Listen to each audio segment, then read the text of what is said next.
Welcome back to Kent Cutters. Thank you for tuning in. I really do appreciate it. And as you can see by the box, we have got a knife from Ryder, and it's a cinnamon bone stag, carbon steel blades. This is the box. A bit overkill, the box on these. They're a bit big, but they're nicely done, but just a bit big. There's your reference number. Made in China. Always quality handmade pocket knives. And this is the knife. And as you'll probably notice, people that know the Rough Riders straight away think, well, that doesn't look like the cinnamon bone stag. Is because I've sanded it right down and polished it up, and it's just left like the black and white. A little bit of the brown is still in places, but it's just left it like a black and white. And this knife come with some various fit and finish problems. The blade in it was on the liner. When you shut it, it was hitting the liner and wasn't even closing properly, where it was so bad. The blade itself wasn't bent, but the handle was. So it was very, very poor. I got this from Miney Haynes, this knife. It was very, very poor. So I had to get it in a vice. I've had to knock it about. I've got it straight in there. It had some, the gapping in it down this side was really bad. You could see all the pins for it, but when I bent it back straight, the gapping sort of closed up a little bit. I'm really surprised they sent the knife out. It was that bad. It's the way it is, I suppose. But yeah, I've got it sorted, and I've got it sort of to a standard that I'm happy with it. As you can see, the nickel silver bolsters, you can see the pins on there. It's where I have tampered with it. I've sanded back. I didn't want to go too heavy with the sanding, because you take the bit off the pin and then the bolster starts slipping off the pin. So I didn't go too mad with the sanding on the bolster. I started at like a 400 grit and then went up to a 1200. But that's the blade, and as you can see, that's a cotton sampler. I like knives, some knives that are unusual, some knives that have got a story and a bit of history behind them. I like them sort of knives. I'm not really big on buying Rough Rider knives that much, but I like the story behind this sort of knife.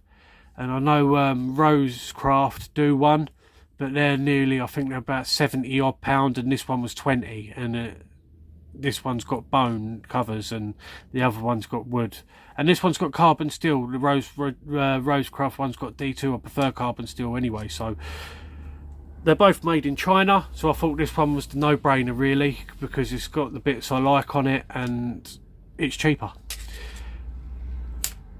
It didn't have any snap whatsoever. A little bit on the open, but obviously none on the close where it was hitting against the liner.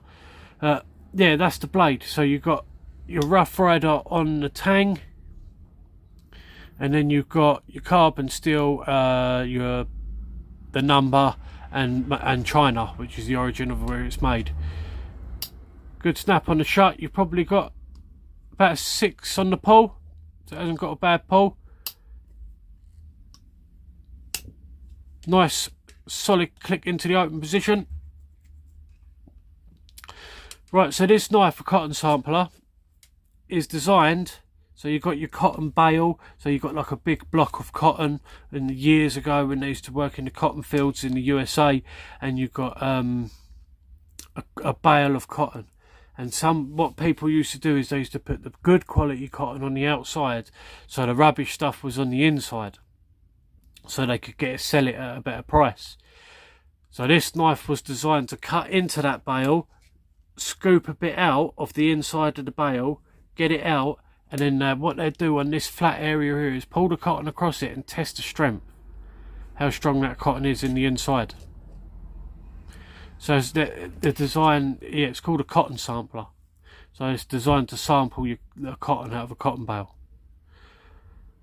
So it's got a little bit of a story and history behind it. You see it's got patina on that blade. I've been using it, I have used it, bit of food prep and things like that. It's a good knife for that. It's some people would struggle with this knife for a everyday carry because it hasn't got a like, sharp point. It has got a point, but not like a penetrating point. So, but it still does what you want it to do. For a skinning knife, if you're a hunter, be very good for a skinning knife. Skinning small game, rabbits, things like that, ideal.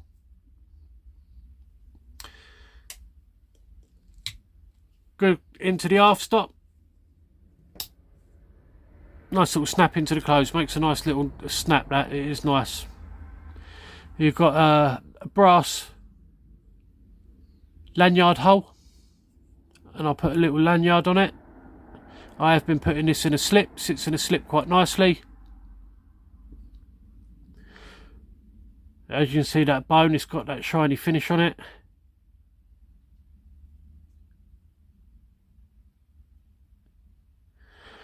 When I got it out of the packaging, I've looked at it, I thought, oh, do I send it back or not?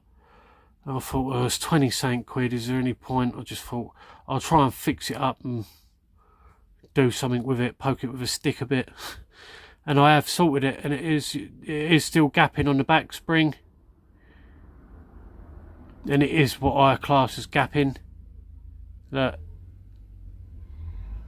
it was worse than that. But yeah, it's a pretty cool little knife though. No blade wobble, it's solid. But I did tighten that up. I hammered it in, like just tapped it, then pins back in, because obviously when I moved that handle about, it all come a bit around the pins, so I had to reset them pins, re-tap them in. But if you don't know what you're doing, like, and or you're just not prepared to get a knife out of the box and fix it, because you shouldn't really have to. So it's you shouldn't be getting knives that are basically broken, really. But maybe I'm just a little bit patient. That liner is missing a bit in there, so it ain't, the quality's not great, but it's a good, for a user, good beater, good user. You just chuck it in your pocket, chuck it in the side of your van, and it's there when you need it, you know what I mean? So it's good in that sort of way when you don't want to ruin your good knives. But that blade is a handy skinner, good for food prep. There we have it. Rough Ryder was cinnamon bone stag, cotton sampler, carbon steel.